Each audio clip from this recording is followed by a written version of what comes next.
Let's talk about sexual fetishes, sexual problems today.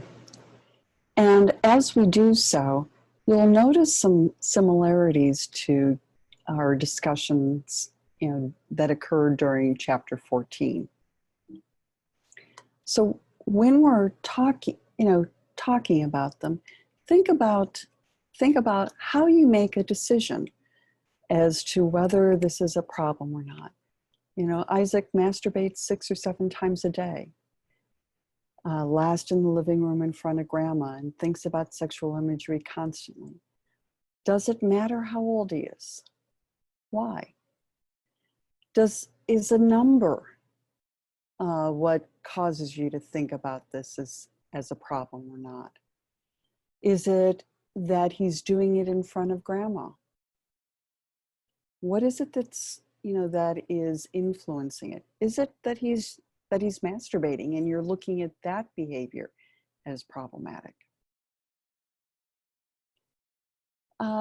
Think about Saria. She likes to be tied up during sex.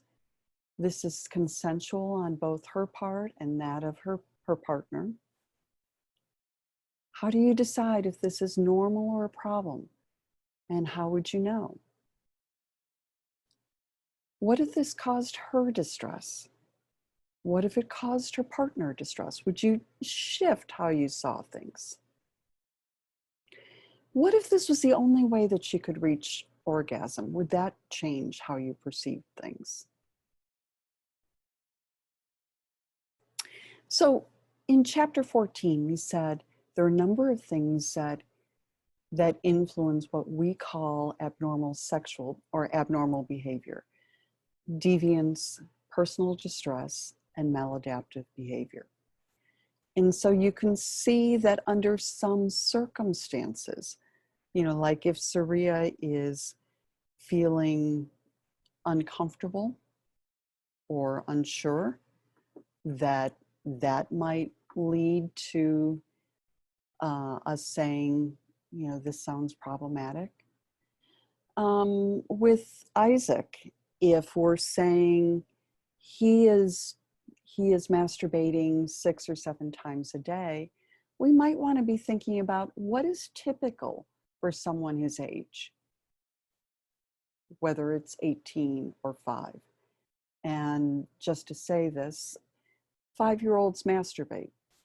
They do it in a different way. It's more like self-soothing typically.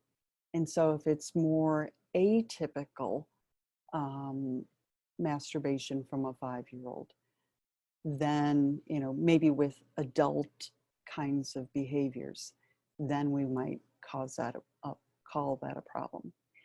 If it's interfering, so let's say with Saria, it's interfering with her ability to have or to be in a relationship, to reach orgasm, to feel comfortable with her partner, then again, we might be thinking that